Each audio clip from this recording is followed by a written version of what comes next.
Prisciliano, obispo galego axusticiado no século IV en Tréveris e María Soliño no 1680 en Cangas teñen honor de ser pioneiros da heterodoxia en Galicia. Despois viñeron outros, pois esta tradición, a de ser distintos, sempre tivo moito tirón nesta terra de néboa. Chamámoslles heterodoxos, malditos, hippies, roqueiros ou simplemente raros demais. Ir contracorrente non sempre quere decir que se colla o camiño equivocado.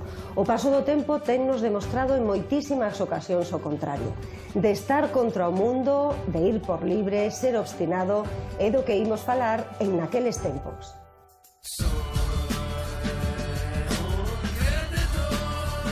Ir a contra é un estado de ánimo cíclico que se reproduce en calquera tempo e espazo. Os anglosaxóns descríbeno con moitos matices: outsider, maverick, borderline, hippie.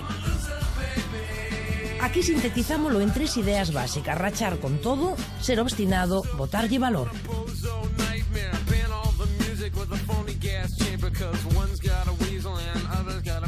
Me llamo Carlos Oroza y estuve en el mapa de los precios clandestinos.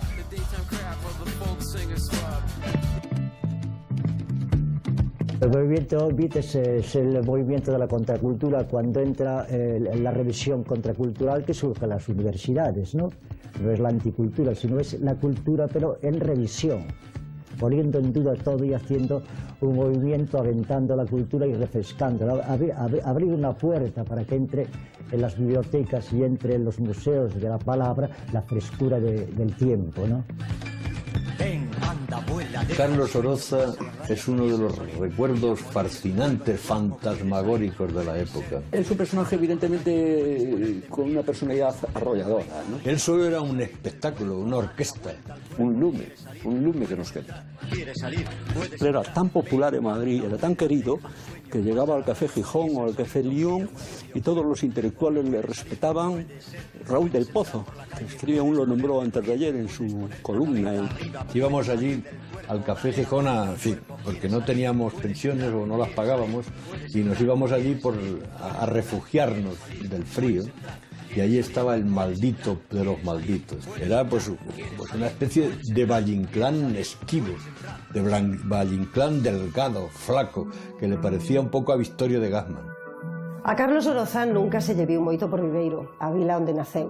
As primeiras noticias deste poeta galego veñen de Madrid, onde deixou moito predicamento e moitísimos amigos. Cara a mediados dos 70 volveu a Galicia, onde se converteu en parte da paisaxe urbana dos cafés de cidades como Vigo e Pontevedra. Unha certa lenda e historias contradictorias rodearon sempre o poeta. A súa obra é reducida, os seus recitais puntuais e as súas aparicións mediáticas escasas. Era una estrella, iban a verlo. Bueno, cuando hacía recitales en la universidad era un poeta de culto. Y mucha gente importante, incluso ricos y burgueses, iban a verlo. La Universidad de Madrid recitó en los 60, cuando yo lo conocí, recitó allí varios poemas combativos y salió a hombros, chico. Salió a hombros de la Universidad de Madrid en el año 67, puede ser. 67 puede ser. Él era también amigo de toreros, de Paco Camino. Entonces nosotros recitábamos en un cassette poemas, y él, más el que yo brevemente, y él se los vendía a los toreros, y los toreros sacaban su billetera y le daban 7 o 8 billetes de 1000 pesetas, y él quedaba encantado, y era el jefe, ¿no? Un gran poeta.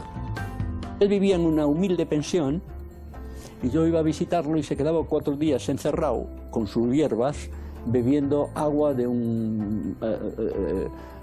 una especie de porrón, y no bebía más que agua. Recitaba Malú y llenaba la habitación de incienso, ¿no?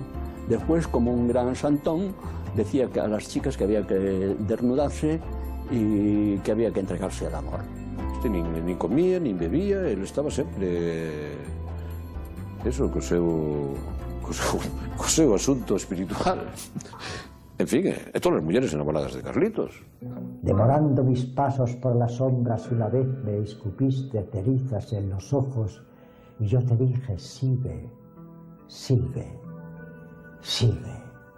Te me adelantas, tengo miedo.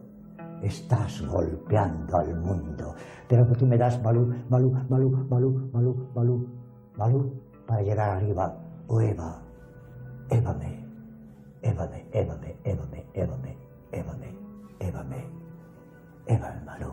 Carlos Oroza, un home que viviu e vive a vida ao seu aire, seducindo fundamentalmente coas palabras. Y yo, con el mundo de la imagen, tengo mis dudas, ¿no? Es un mundo inóptico, represivo y sometedor. De hecho, las palabras tienen más capacidad de sueño y de traslado que la propia imagen. No sé quién fue el que dijo que vale más una imagen que 1000 palabras. Me parece una solemne majadería, puesto que la realidad sí existe porque está nombrada. Eso eran os chinos, decían que era un proverbio chino. Bueno, no lo creo, porque generalmente la cultura china está fundamentada en la palabra, ¿no? Claro. Y la meditación, y en la oración, en el rezo y en la poesía. Es una poesía hecha, una palabra en el propio verbo, ¿no? Me parece que la televisión está muy bien para el mundo del espectáculo, para gente que necesita promocionarse, para cantantes como Julio Iglesias, que es un producto de la televisión, naturalmente, y de la prensa. Pero el mundo de la poesía, el mundo de la pintura es más autónomo, ¿no? Necesita un cierto recogimiento, ¿no? Pero vos... Inspeccionarse, meterse más hacia adentro, ¿no? La poesía es como una religión, ¿no? Carlos Oroza aparece nunha antoloxía de poetas de todo o mundo da xeración beat dos anos 60 publicada nos Estados Unidos. O seu estilo sobrio ten moito que ver con esa imaxe de poeta da vida. A través de mis lecturas del Tao y de cosas de la India, empecé a construir la poesía a base de elementos mántricos. Eso es una manera de respirar el poema, ¿no? Es cuando nace una nueva poesía en el mundo que rompe todo el sistema métrico y entra en el ritmo de la palabra per se. Y después, en un momento de reposo, en un momento de tranquilidad, cierro los ojos y empieza el poema a zumbarme, a cantarme al oído. Me imagino un incendio en la India, un fuego propagado en Europa. ¿Quién moverá las llamas? Tus pies. Eternamente tus pies salpicados de sol y de peces, por una mañana sin tiempo que tendrá por los siglos de los siglos una legua de iluminados. Cuando camino, pues a veces voy construyendo poemas, ¿no? Con el ritmo de mis propios pasos, ¿no? El ritmo que llevo en el pasear, ¿no? Vigo é unha presencia constante, non? De aí na rúa, sempre paseando, sempre atopas por algún sitio. Agora é fácil de atopar ali xunto á cafetería do Museo de Arte Contemporáneo e tal. Sigue sendo un tipo extraordinario. Carlos é un rebelde, Carlos é un poeta dos grandes. É un gran rapsoda, é un gran recitador da súa propia... É un actor, vamos. Carlos Oroza está máis preto dos 100 anos que dos 90. A súa presenza e a súa obra nunca deixou de despertar curiosidade nas sucesivas xeracións de mozos, sobre todo dos músicos, que atopan na métrica e na cadencia orociana un espazo de inspiración e liberdade.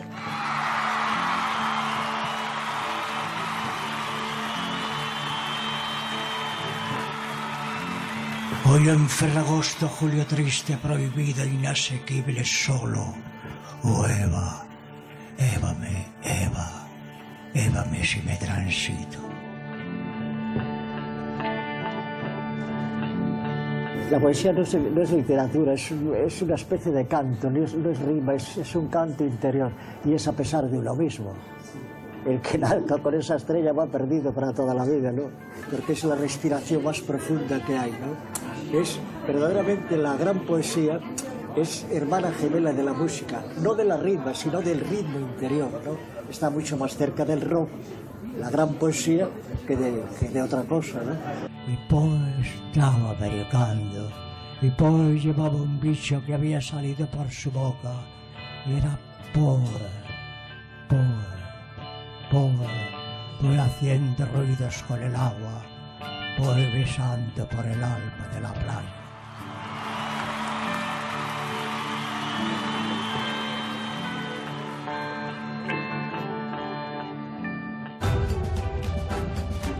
En 1951, Jack Kerouac remata a escritura do Camiño, a Biblia da contracultura americana.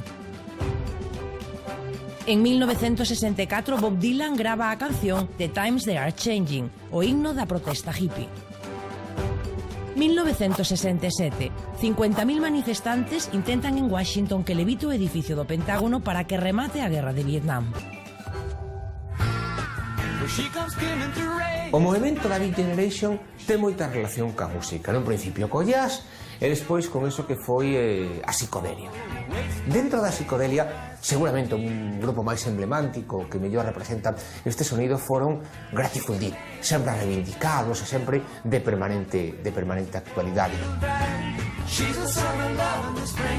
Buceando un pouquiño nas relacións desta música con Galicia, descubrimos algo moi curioso.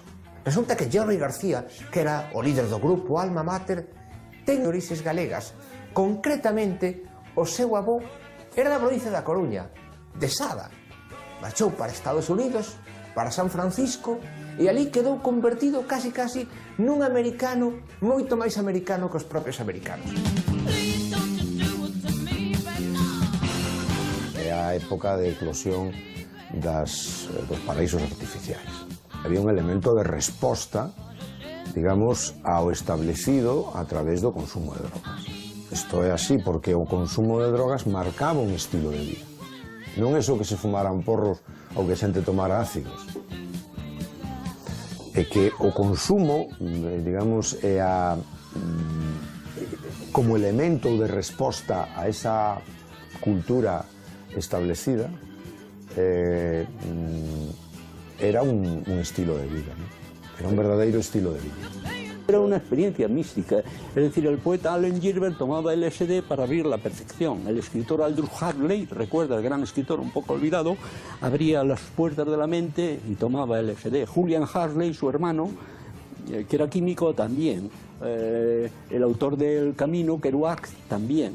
Entonces eran una experiencia para vivir, pero después cambió de ser una experiencia a un viaje a la muerte. Eso acaba con la filosofía de los 60 y de los 70. En el año 70, viendo una juventud tan pura, tan combativa, se inundaron los barrios de drogas duras. El sistema metió heroína por doquier. Y todos los chicos de los barrios abandonaron el grito y se hicieron yonkis. Y hay una generación completa en tumbas, muchas de ellas sin numerar y anónimas. Ese fue el final del underground.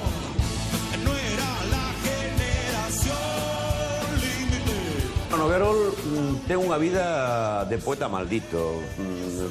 Podría ser un Rimbaud si se hubieran dado outras circunstancias. Él empeza un pouco con Oroza en certa época, despois se distancian, e él continúa a súa línea poética, pero tamén a súa vida poética. Él vive en Madrid anos de movida, de cambalache, os anos en que él toca un pouco, digamos, o punto máis alto é cando fai as letras para Miguel Ríos, do disco Extraños en el Escaparate. Me llamaba Miguel Ríos y me decía, vamos a quemar la noche. Y salíamos por Madrid y recorríamos todos los garitos, nos metíamos por el lado oscuro y ahí había una fiebre en que la letra salía bien, salía con pureza.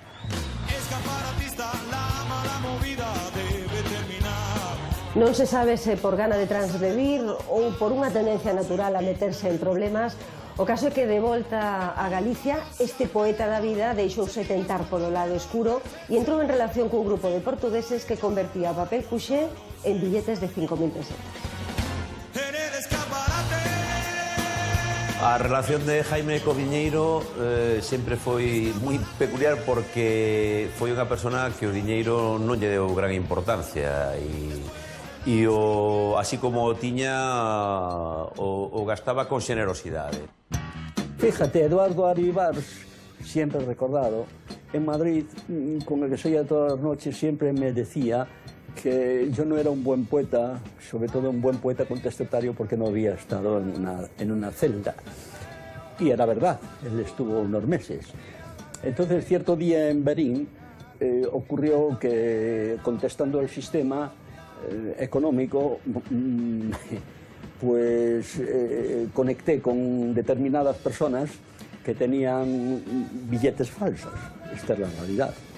Entonces yo iba con esta persona que llevaba los billetes acompañándolo y lamentablemente no éramos muy astutos tampoco y el dinero venía de Oporto, un individuo que lo hacía allí.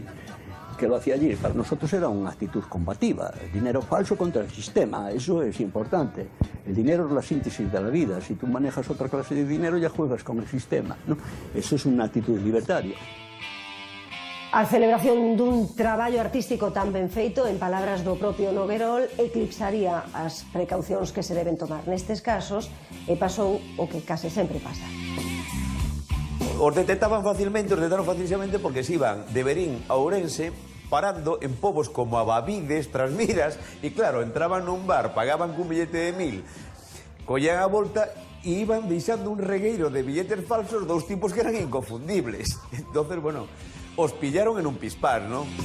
Entonces me pasé un tiempo aquí en Período de Aguiar, donde creé una emisora de radio, hicimos actos culturales y me pasé allí 3 o 4 meses pues bastante bien. Ahora ya le puedo decir a mi amigo Eduardo que sí he estado en una prisión, que me faltaba. Lo quería, yo quería estar en una prisión, necesitaba pasar por ese lado oscuro. Nacer como he nacido yo allí en Verín es un asunto con cierta magia, porque era el tiempo del contrabando, ¿no? Del Verín clandestino, ¿no? De las señoras que entraban en el comercio de mi padre gordas, como si tuvieran de 9 meses y salían delgadas, es decir, que dejaban allí su café. Entonces yo crecí en aquel Verín un poco clandestino, lleno de tipos populares, mucho tipo enloquecido, y una villa con cierta aura, con mucha personalidad, una villa sobre todo clandestina. Un animal cuando corre por la frontera no sabe si es de un lado o del otro, ¿no?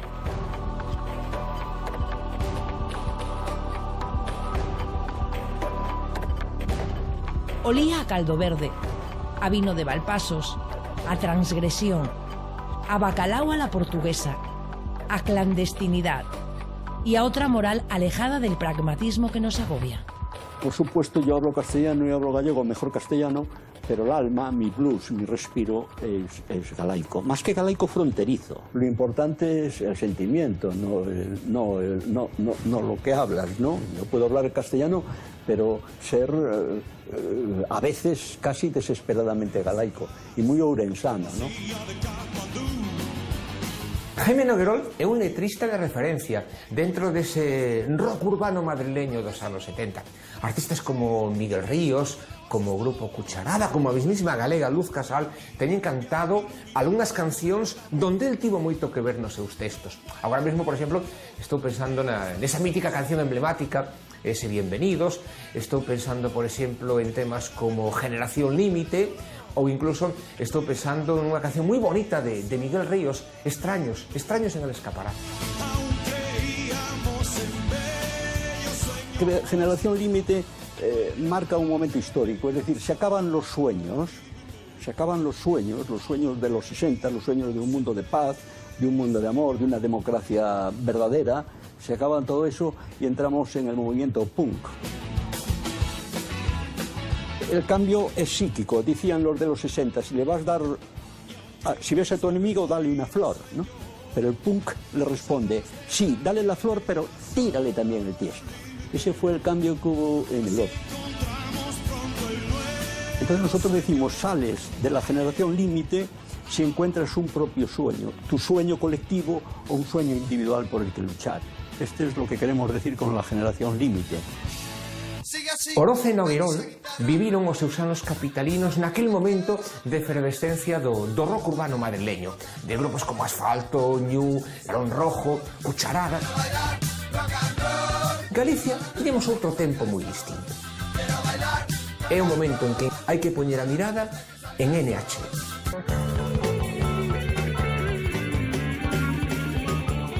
En NH sí los vi porque eran de Santiago y a mí me habían gustado mucho, solos muy largos de guitarra, tocaban muy bien, yo recuerdo eso, eran buenos instrumentistas. Eu era un fan de NHU, cando me chamaron, vamos, que é como si te chaman os Rolling Stones, vamos, a mí me gustaba máis NHU que os Stones naquela época. Ao lado deles, King Crimson era un xogo de nenos.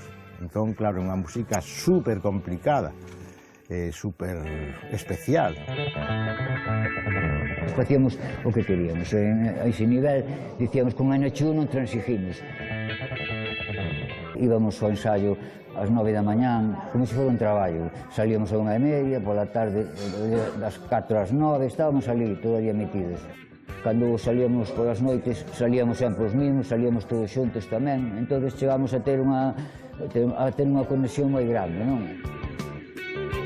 Éramos raros, na pinta e todo xa tiñamos, xa me acordo que íbamos a tocar dos pueblos a veces e tal, e bueno, baixábamos da furgoneta e empezaba a mirar para nós e, Dios mío, dicían que trouxemos aquí, non?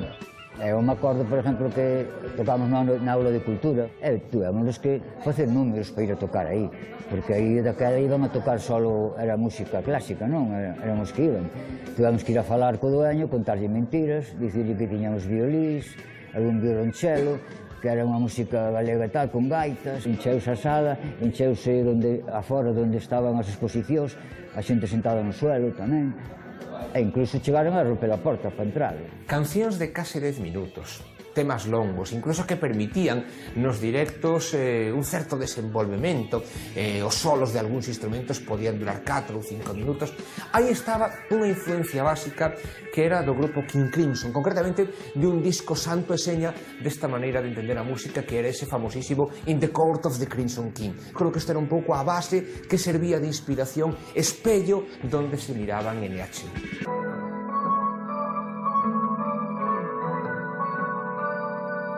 Xeira e Abrente eran os selos discográficos galegos que digamos que eran como unha ramificación que tiñan o seu alien natal en Madrid, non?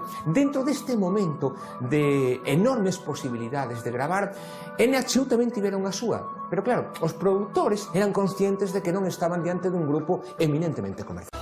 Eu tiña unha historia na miña cabeza de facer música galega mezclada con rock, o sea, un rock pero con gaitas, por decirlo de alguna manera. Bueno, me dicen que sí, no hay problema, tal. Entonces, bueno, muy bien. Se van a grabar a Madrid, tal, y me llama de la productora, la directora del producto, y dice, mira, Nonito, ¿y las gaitas por dónde están? Pero lo que me dicen es que aquí no es una gaita, aquí hay unas canciones de 8 minutos, 7 minutos, cantando en galego. Y bueno, no sé qué tal, bueno, me pasan la cinta y ahí mi madre querida. Duro. Bueno, pero duro. Cando fixamos as mezclas, era unha casa de tolos, porque o tío deixou-nos poñer a cada un de nós no seu instrumento. Entón empezamos, cada un fedellaba no seu, non? Entón, claro, aí está, a guitarra está altísima, tal, porque según, é o son do ingeniero do sacarvos dai que vos dou un sopapo a todos, sacar as más da mesa, pero non, ele encantado porque tiña medo, tiña pánico do que fora a salir, non? Ele non se enteraba, nin cando empezaba unha canción da acababa outra, nin estaba acostumbrado a gravar outras cousas, non? Cando me acordo cando escoitei a primeira vez que chegou o disco, en Santiago levamos un palo. Cando escoitamos, joder, que pena,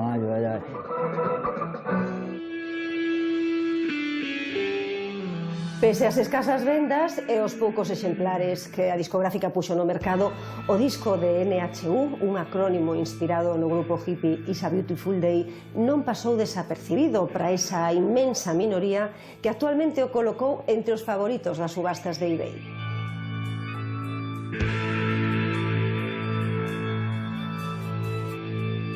Era un grupo difícil de vender, moi improvisado, moi fresco, se basaba en estruturas moi atonales e arrítmicas, entón era moi revolucionaria, música moi revolucionaria. Eu víaos como unha xente aparte, non? Uns monstruos musicais vamos, porque para min hai moitas cousas que ainda hoxe son incomprensibles, non? Garea, Caldío, Aval, digamos que era un pouco o núcleo duro, o núcleo estable da formación. Pero logo non temos que esquecer, por exemplo, que xente como Emilio Cao pasou polo grupo ou Cuchús Pimentel, un home diante do que temos realmente que sacarnos o sombreiro, porque sí que exemplificaba eso que tanto admiramos moitas veces nos artistas, o feito de ir eu contra o mundo. O meu tema, o monotema meu é a música, o sea, se non falo de música non falo de nada. A mí non me fales de fútbol, non me fales de cociña, non me invites ao cine, non me invites a cear porque me faz unha putada. Sempre quixen tocar flamenco, non? Pero é algo aquí nesta terra moi complicado. Entón, claro, os meus colegas tocaban jazz, outro tocaba... Pois eu xuntábame con todos a tocar. Porque, claro, quería tocar, ainda que non fora flamenco, pois facer música e integrarme nese mundo e aprender. Chegou un momento na miña vida que a xente non sabía se era un guitarrista de flamenco, era un guitarrista de rock ou era un guitarrista de jazz. Entón, cortei o rollo da guitarra eléctrica, de todo, o que non fora flamenco máis ou menos puro, para que a xente tuvera claro o que eu era ou o que eu intentaba ser. Hai un sustrato ibérico común do que sale o flamenco, do que sale a música galega, do que sale a jota aragonesa, pero eso, vamos, eu sinto o galego, a música galega non está tan lonxe do flamenco, está pertísimo, simplemente é un outro punto de vista sobre o mesmo, non?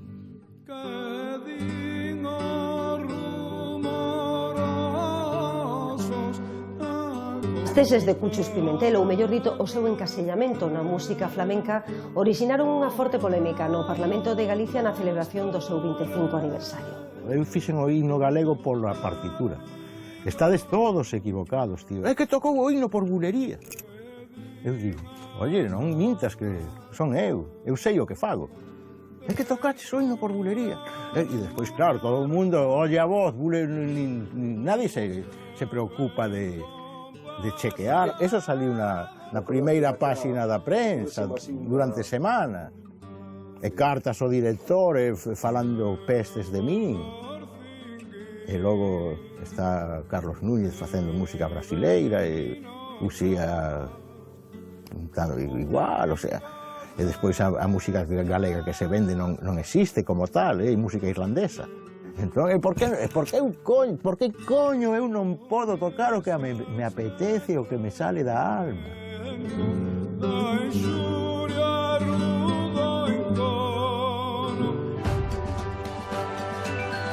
Os coches xa poden circular pola ponte de Rande. 10 anos despois, o grupo vigués Siniestro Total grava a canción Yo ya fui a Cangas do Morrazo. Un grupo de veciños asalta o concello retendo ao alcalde Lois Pena durante varias horas. Era unha época na que a xente do Morrazo andaba alterada.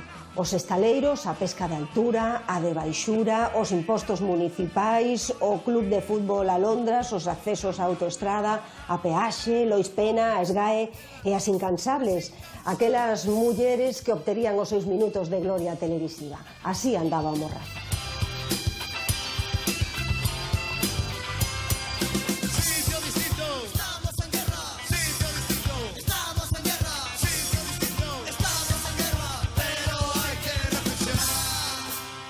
Pero que non se nos esqueza que aínda estaban por aí polo medio os heavies do Morrazo, que eran, digamos que, a cara menos amable, a cara máis oculta daquelo que xa comenzaba a funcionar en Vigo, que era a famosa movida.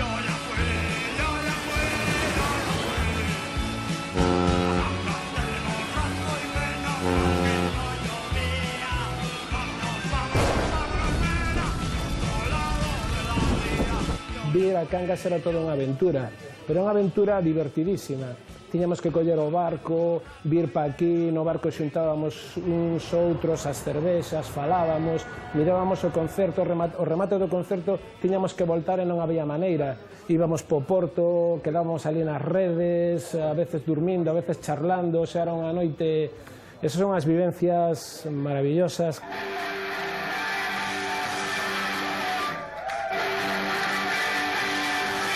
Desde as 4 da tarde, os concertos empezaban ás 11, 12 da noite.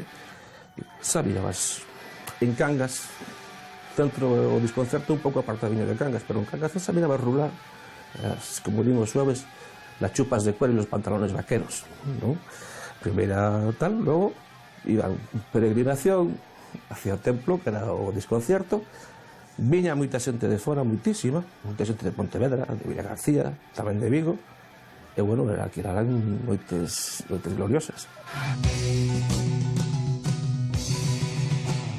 Os do Morraso para nós eran así os heavies de verdade, os que traían daquela a Muro a tocar, traían as grandes bandas, de feito Astaroth, que era o grupo que era así heavy metal. Non, e os primeiros tipos que vinhan así con muñequeras de pinchos e toda esta historia eran os do Morraso.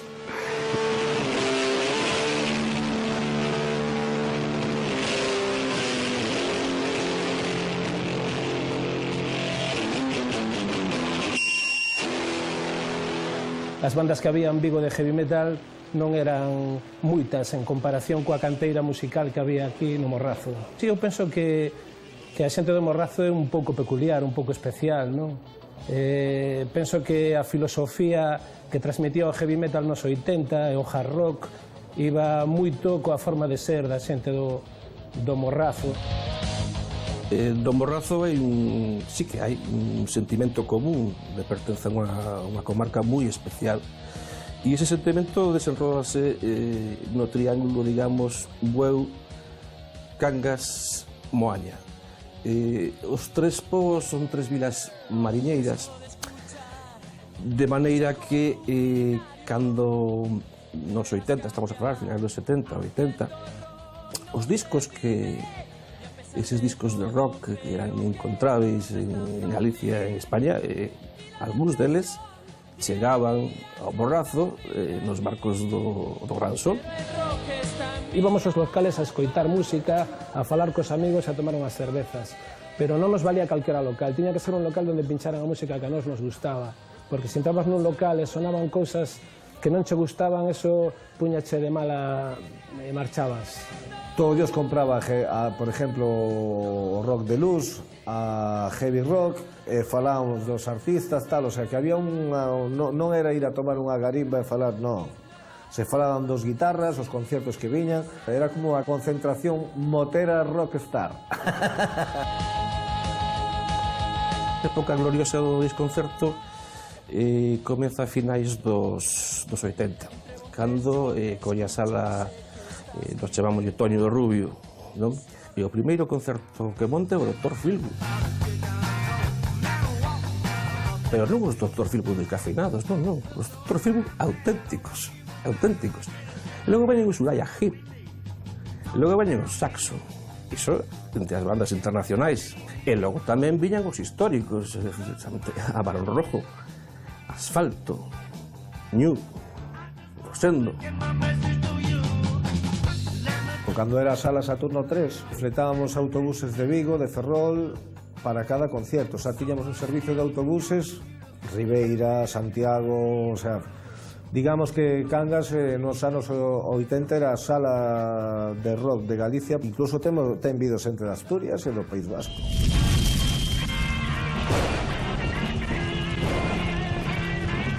O seu estilo musical era ecléctico.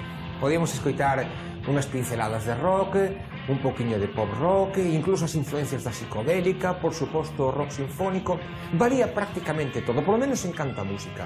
Pero eso sí, o importante para eles era non pasar desapercibidos e ser xenuínos tanto na súa música como no seu comportamento. A verdade é que os Ponla triunfaban no Morrazo. Os primeiros en despertar o sentimento heavy metal foron os Ponlas, andaban no 79, 78 con chupas de cuero por Cangas, e vivían nunha casa, como digamos, ocupa. Un deles, o que foi que trouxe toda a movida para aquí, era un tío que estaba embarcado, esa estaba en Ámsterdam, estaba en Alemania, estaba para aquí, para lá, e foi que trouxe todos os grupos, todo o heavy metal. Marcaron unha furgoneta que se fixo moi famosa. Eles, cando non tiñan onde tocar o fin de semana, collían a furgoneta, pois, chegaban ao pueblo, miraban un sitio onde se pudera enchufar, collían a electricidade, enchufaban, empezaban a tocar, de seguido empezaba a xente a aglomerarse en torno deles, e logo pasaban a boina para pedir a voluntade, non? Coincidimos con ellos en dos conciertos. Uno en Vilaboa, que fue fantástico, absolutamente fantástico porque era ellos, nosotros y una orquesta. Y eran las fiestas del pueblo. Y en el medio del concierto pasa la procesión. Naturalmente, seguimos tocando. Al final terminamos tocando los de la orquesta, nosotros y Ponla todos juntos. Bueno, fue fabuloso, estaban muy locos, eran prácticamente, como digo yo, estaban tan locos como nosotros. Nosotros éramos, si queres, máis atrevidos, non é que fóramos máis mellores, pero atrevidos sí, atrevíamonos con todo. Saliu de Ponla porque non sei quen dixo que estábamos da Ponla. Un día alguén puso con dúas N's e dixemos, coño, este é un nombre máis comercial, máis Rafael con PH. La canción máis conocida tal era o Lumenacona, que foi un éxito incluso cando tocamos en Castrelos. Moita xente despois dicía, ei, Lumenacona e tal, pero... E despois temos unha que se chamaba Jamás te enterarás, Se libre, Esnifando el pimentón... E alguén nos propuso de gravar, pero nosotros queríamos ir a gravar a Londres. Ou se non, conseguir os cartos por nosa conta e ir a gravalo. Eu que sei, era unha mentalidade, se queres, moi atrevida, moi atrevida.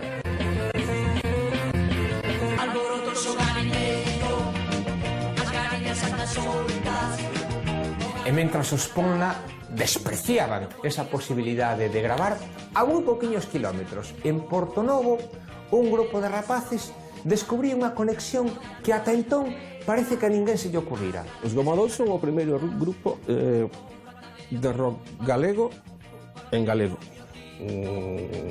Eran de Portonovo. Os membros proviñan dun grupo de gaitas que se chamaban os Jatiños, que nun momento dado deciden facer un grupo de rock, iso sí, introducindo a gaita. Non éramos músicos de conservatorio, entonces era un pouco así, bueno, tío teclado, outro gustaba máis a gaita, outro gustaba máis a guitarra. Eu, como tocaba no grupo de gaitas, tocaba as vieiras, eu tocaba as vieiras, depois no seguinte grupo toquei o tambor. Bueno, pues a mí tocaba percusión, entonces, bueno, toca batería. Entonces, como éramos gaiteiros, bueno, pues introducimos a gaita, probamos a ver que tal sonaba, e sonaba ben, e dicen, bueno, ostras, pues queda ben, pois facemos rock and roll con gaita. Unha gaita se desafina con unha facilidade increíble.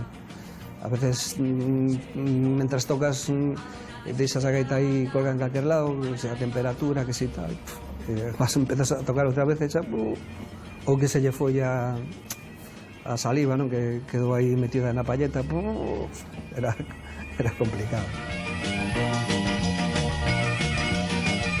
Grabaron un disco moi peculiar, moi variado, porque ao lado de pezas moi comerciais, tamén introducían pezas cercanas ao rock sinfónico, moi pretenciosas, era un álbum moi ecléctico, non?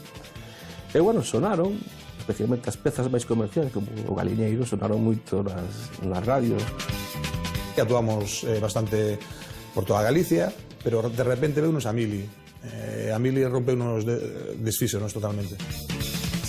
E aí quedou, pero, bueno, os Gomadós son o antecedente dos Resentidos, en canto a rock en galego, e penso que o referente directo do bravú. O grupo de rock sinfónico inglés Camel actúa no Pabillón de Deportes de Pontevedra. A alemana Nina Hagen repite no mesmo escenario o ano seguinte. E los Ramones descargan enerxía e punk rock en Riazor. O dos Ramones foi un concerto mítico no que ademais atoparían a súa primeira gran oportunidade un grupo ourensán que tocaba nun bar de colegas e que se facían chamar Los Suaves. Nosotros éramos una isla en el desierto, entre los que tocaban en las orquestas y los que se dedicaban al jazz. Nosotros nos veían como, al principio nos veían como, la gente estaban con el Miles Davis, el John Coltrane, y nos veían como estos cuatro locos que no saben tocar.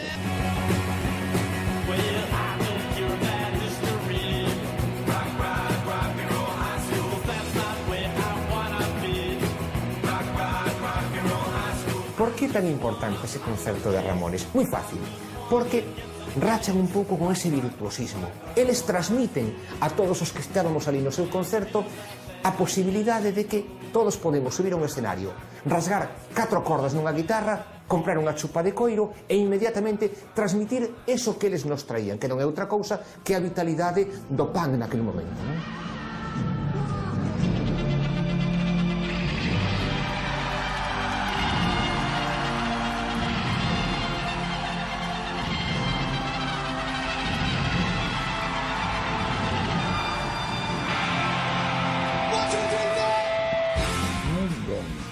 Estoy locos, nos matan, joder, ¿no ves lo que está pasando? Ustedes nos matan. Uno es suicida, sí, yo soy suicida, pero no tanto. Y resulta que lo que pasa en el mundo del rock, los técnicos de sonido de Agua Ramona se apiadaron de nosotros, porque nunca habíamos tocado con monitores, yo nunca había tocado con monitores. Y cuando vieron que llegamos nosotros, yo decía, Ángel, que era el dice, me estoy escuchando por aquí, no sé qué. Y los técnicos estos que venían todos de América y tal, vieron eso y dijeron, pero esto, tuvieron el ramalazo este que por muy heavy que sea, si mi recuerdo tienes un ramalazo sentimental, vieron a los pobres gatitos y todo eso, se apretaron nosotros, nos hicieron un sonido, que ahí está impresionante. Siempre, por supuesto, como mandan los cánones, más bajo, la mitad bajo que... Pero resulta que allí sonaba bien así. Los Ramones le pusieron a todo hostia, que era infernal. Hai que recoñecer que era un marrón ser teloneiro nun grupo como estes, porque ti ibas a velos a eles. Entón, calquer grupo, calquera formación que apareceran como teloneiros, daba igual que tocaran 5 minutos que 25. Yo la primera canción con los ojos cerrados diciendo, a ver por dónde vienen las botellas ya, prefiero, en vez de esquivarlas, voy a salir ya que directamente, a lo mejor no aciertan. Pero la segunda canción abrí, aquellos estaban los alaridos y los gritos que lo estábamos haciendo bien. Que me estaba sonando bien la guitarra. Y nos salió, pues, esto que es la vida. Toma decisiones. No, la decisión la tomó que aquel día estaban aquellos técnicos, funcionó y nos salió el concierto de nuestra vida. Pero aún hay más. La cosa quedó tan bien que ya en la última canción es cuando estallas toda la adrenalina y nos dio un ataque de nervios, a mí me dio un ataque de nervios. Y entonces ya tiré a la guitarra, aquella guitarra, la única que tenía, la destrocé. Luego el batería empezó a intentar desnudarse, dándole patadas. Eso que veías a los Who, que nos vio, ¿no? Se saca la cabeza y aquello. Entonces nos dio un ataque de histerismo, empezamos a intentar romper. Había unos tíos enormes, nos sacaron pataleando, la gente gritando. Te estoy hablando hace 40 años, 35 años, que esas cosas no pasaron. Y entonces así fue la historia.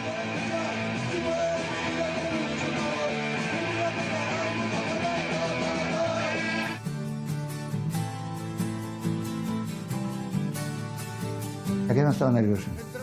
Ahora sí, y cada vez más. Yo lo hago mejor ahora que antes, pero quizá se llama responsabilidad y más que por mí para las personas que me dirijo. Entonces yo pienso que no puedo... Y entonces pues como todo el mundo trata de evitar eso y algunos los evitamos de una manera, otros de otra, al final tienes que hacerlo como lo estoy haciendo ahora desde hace años, siendo tú mismo. Querías mirar para el guitarra o para la batería y los ojos se te van hacia él. Sí, miras para él, es muy carismático. Sí. Él nació para iso, e o leva na sangre, o seu ADN, o rock and roll, e, bueno, o sigue demostrando aí, cos anos que leva. Yo sí, moi narcisista. Yo sí, gustalle moito imitar os grandes ídolos do rock and roll. El rock tiene el sonido del golpe del corazón de tu madre. Y lo primero que oyes cuando estés oyendo rock es...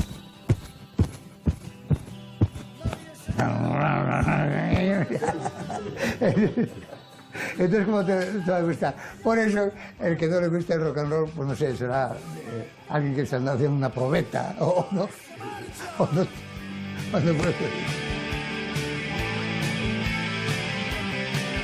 Cuando me preguntan de dónde me vino todas mis influencias, muy fácil. las letras de Dylan cantadas en castellano con los chilenos, con los riffs de guitarra de los Simpsons. De ahí nací yo. Eso fue lo que me llevó a la música. Como non é raro na historia do pop e do rock, o núcleo duro dos Suaves estaba integrado por 3 irmáns, Javier, Josi e Charlie. É dicir que nun principio todo quedaba na familia e na marxe de tolerancia duns pais comprensivos. Mi madre era maestra de pueblo, maestra rural. Pues imagínate los años que era eso. Era de un pueblo que se llamaba Faramontados, Faramontados de la Merca. No había carretera. Ya había, la carretera tenía el coche de línea que pasaba una vez a la semana. Y aún desde la carretera esa, lo estaban esperando los del pueblo de Faramontados en una mula y llevaban a la maestra y al fillo de la maestra, que era yo. Y yo con los niños de allí y todo, me movía con ellos y aprendí y hablaba en gallego. Se voy a contar hasta 12 en castellano, luego 16, 17, 18, 19, 20, 21, 22, ahí sí en gallego. Entonces llegaba aquí y se reían de mí. Era un desplazado. Quizá eso fue después durante toda mi vida. Y entonces los 2 meses que me pasaba aquí no tenía pandilla de amigos, se burlaban de mí.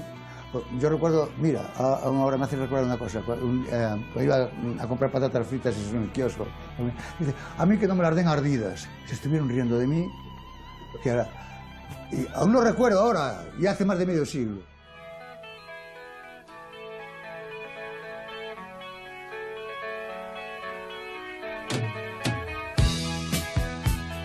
Empecé a hablar castellano y empecé a hablar gallego, y de hecho estoy leyendo gallego. Mira, ahí tienes ese ejemplo. Lee ahí. ¿Qué ves ahí? Lee, levántate y lee lo que pone aquí. Levántate, sigue lo que pone aquí. No, mira, te voy a decir, mira lo que leo yo. Bueno, aquí están los portugueses y mira. Daniel Rodríguez Castelao, San Manuel Pinto Villar, Cunqueiro, Castelao. Mira qué poco leo yo gallego. Más. Cunqueiro, Hernán Casares. Leo más. Tengo hasta el Fausto de Goethe, lo leí en gallego. Mira. ¿Cómo hay un risco? Aquí está. Te pillé, ¿eh? Con qué risco, ¿eh? Mira, Satanás, mira. ¿Quién tiene esto? Josi é fundamentalmente un contador de historias. Aí precisamente reside, eu creo que a habilidade e o interés do grupo. Todo lo que digo yo lo dicen las canciones. Lo que pasa es que al principio me escondía y contaba las historias en tercera persona. Luego ya me fui animando y ya son en primera persona.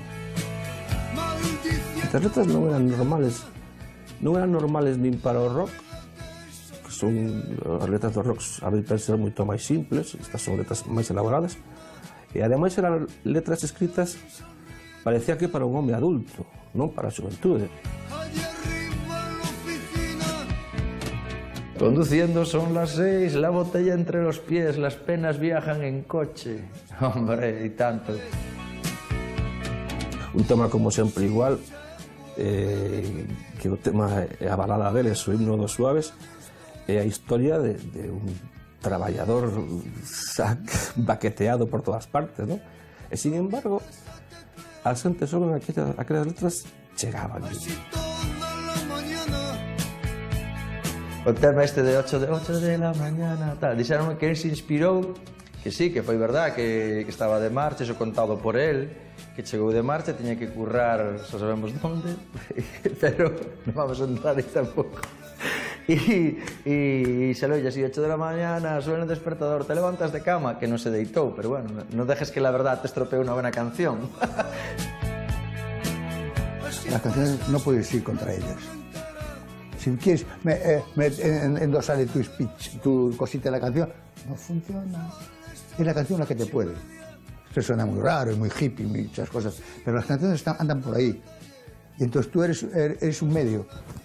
Te andan revoloteando y tienes la cabeza tarareando, y tú solamente eres un medio. Y como vayas en contra de lo que es la historia de la canción no funciona. Es la canción la que te puede, la que te lleva. A ver si resulta que tienen poder las canciones para a ver si va a resultar. No lo sé. No.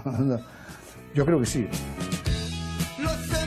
Hay una cosa que tengo que decir, que sepan todos, y ahora me dijo ahí, yo os veo a todos, sé dónde estáis colocados, a la derecha, sé lo que hacéis, yo os veo. Eso que dice, oh, las luces me ciegan, mentira, yo veo todo, sé la cara que pone, no sé la cara que pone, sé cuando y alguna vez, en algún concierto dije, tú quieto ahí, ¿a dónde vas? No te des la vuelta, se va a tomar una copa y dice, ni te muevas, y alguna vez me tiene pasado que está así, y se da cuenta, y se da cuenta, entre miles de personas, se da cuenta que me estoy dirigiendo. En ese momento digo, entonces digo esto, y ahora digo, ¿cómo lo voy a dejar?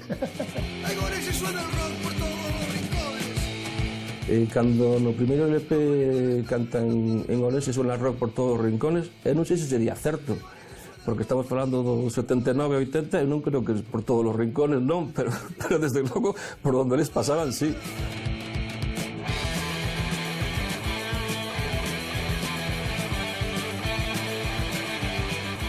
Siempre se ha dicho que éramos un grupo, bueno, después ya, al principio y después, un grupo heavy. Pero nosotros éramos más rock duro, rock garaje. Éramos un grupo de rock de garaje, lo que pasa que con canciones muy chulas, con riffs muy buenos y con letras tamén moi buenas. Dos suaves nos medios de comunicación, tanto galegos como non, empezase a falar, empezase a escribir, salvo as excepcións, desde fai 10 anos, non máis, os suaves levan máis de 30 anos na carretera, e dende o principio, desde que salían de Galicia, enchían salas, enchían pabellóns, e porque non tocaron nun campo de fútbol, porque estou seguro que o encherían igual. 11 discos de estudio, 4 de directo, e xa ni menciono todas esas antologías, very best of, grandes éxitos que conforman a historia desta banda. Poderán sonar mellor ou peor. Hai concertos que acabaron, vamos, como Rosario da Aurora, pero é igual. Eles se entregan, eles son auténticos, non? Os vinos en Boiro, tiño un cacho de camisa de cuadros de leñador desas de José que ya arranquei aí, porque eu estuve diante de todo. E eu non viví unha experiencia así, vamos. E cos suaves flipei e dixen, isto é o camiño a seguir. Quieto, se quedó en el suelo, solo rodeado de miedo, al sur de la gran ciudad. Salta la fiesta, para las noticias.